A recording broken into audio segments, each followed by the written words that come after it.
Troisième dimanche de Pâques nous raconte la troisième apparition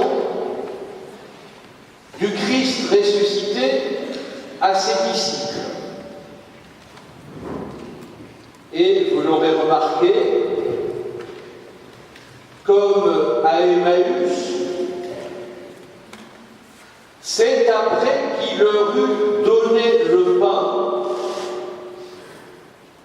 que les disciples le reconnurent avec certitude comme étant le ressuscité, et que l'évangéliste pourra affirmer, après avoir balayé tous les doutes, c'était la troisième fois que Jésus, ressuscité d'entre les morts, se manifestait à ses disciples. Si nous avions lu cet évangile dans sa version intégrale, comme le lectionnaire le propose quelquefois, nous aurions aussi entendu que c'est à cette occasion, et après que le pain eut été rompu et partagé, que Jésus manifeste à Pierre son pardon, le charge d'être le berger de ses agneaux et de ses brebis, et lui signifie cet appel sans retour: suis-moi. Pour nous, frères et sœurs, c'est dans l'Eucharistie, célébrée sur l'autel, que nous reconnaissons le Christ ressuscité, qu'il nous pardonne dans l'offrande renouvelée de son sacrifice, et qu'il nous appelle à le suivre pour que nos vies, à sa suite, soient des vies de ressuscité. La deuxième lecture de cette messe, tirée de l'Apocalypse de Saint Jean, nous a décrit la liturgie céleste, célébrée par une multitude d'anges, des myriades et des myriades de vivants, c'est-à-dire de ressuscités, de chrétiens et d'anciens, c'est-à-dire de prêtres, qui chantent la gloire de l'agneau immolé et glorieux, que Monsieur le curé a fait représenter au milieu de ce nouvel autel, pour qu'à jamais, dans cette basilique, lui soit rendue la louange, l'honneur et la gloire, et que soit reconnue sa souveraineté. Frères et sœurs, l'autel n'est pas seulement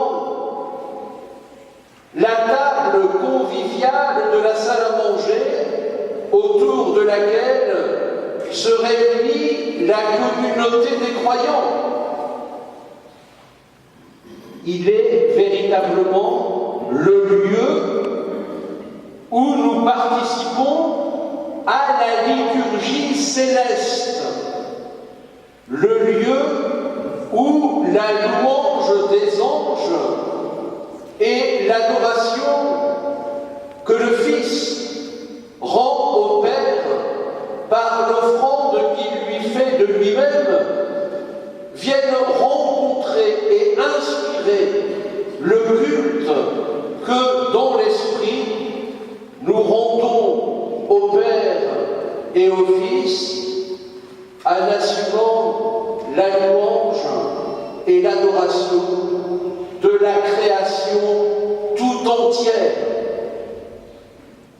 Toute créature dans le ciel et sur la terre, sous la terre et sur la mer, et tous les êtres qui s'y trouvent, je les entendis proclamer: à celui qui siège sur le trône et à l'agneau, la louange et l'honneur, la gloire et la souveraineté pour les siècles des siècles. La première lecture nous a montré les apôtres en train d'accomplir la mission de témoigner que le Christ leur a confié. Et aujourd'hui, nous les trouvons devant le même tribunal qui a condamné Jésus, le Conseil suprême présidé par le grand prêtre. Malgré les lourdes menaces qui pèsent sur eux, ils n'hésitent pas à témoigner de leur foi au Christ ressuscité. Ils choisissent d'obéir à Dieu plutôt qu'aux hommes. Ils subissent la torture du fouet et ils sont tout joyeux d'avoir été jugés dignes de subir des humiliations pour le nom de Jésus. Configurés au Christ dans l'annonce de la bonne nouvelle, ils lui seront bientôt configurés dans le sacrifice de leur vie et seront véritablement des martyrs, c'est-à-dire des témoins dignes de foi. Quand ils se seront offerts eux-mêmes en sacrifice, ils connaîtront avec le Christ la gloire de la résurrection. L'autel est le lieu où nous recevons notre mission et où nous offrons les petits sacrifices de nos vies à l'union avec le sacrifice du Fils de Dieu qui y est renouvelé de manière sacramentelle sous les espèces et les apparences du pain et du vin consacré. L'autel est le lieu de la réconciliation. Il est le lieu de l'Eucharistie. Il est le lieu où nous sommes transformés en étant appelés à marcher à la suite du Christ. Il est le lieu à partir duquel nous sommes envoyés en mission pour rendre témoignage. L'autel est le lieu privilégié de la réconciliation parce que c'est là qu'est célébré le sacrifice qui nous réconcilie avec Dieu. C'est là aussi que nous sommes invités à nous réconcilier les uns avec les autres. Lorsque tu présentes ton offrande à l'autel, nous dit Jésus dans l'évangile de saint Matthieu, si là tu te souviens que ton frère a quelque chose contre toi, laisse ton offrande là devant l'autel, va d'abord te réconcilier avec ton frère et ensuite viens présenter ton offrande. C'est tout le sens du geste de paix que nous sommes invités à poser au cœur de chaque Eucharistie.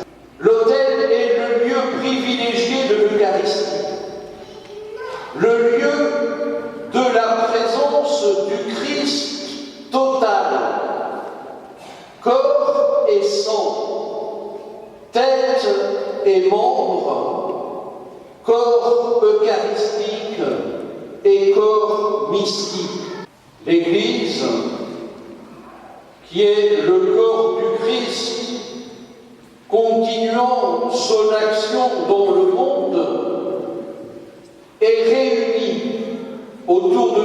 Seigneur, immolé et glorieux, mort et ressuscité. Il est la tête, nous sommes les membres de son corps. Chaque fois que nous regardons l'autel, nous regardons et le Christ et l'Église.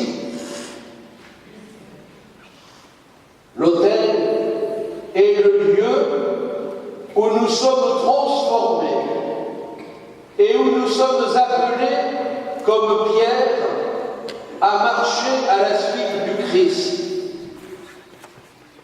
Pour que nous puissions marcher à la suite du Christ, il faut que nous vivions de sa vie.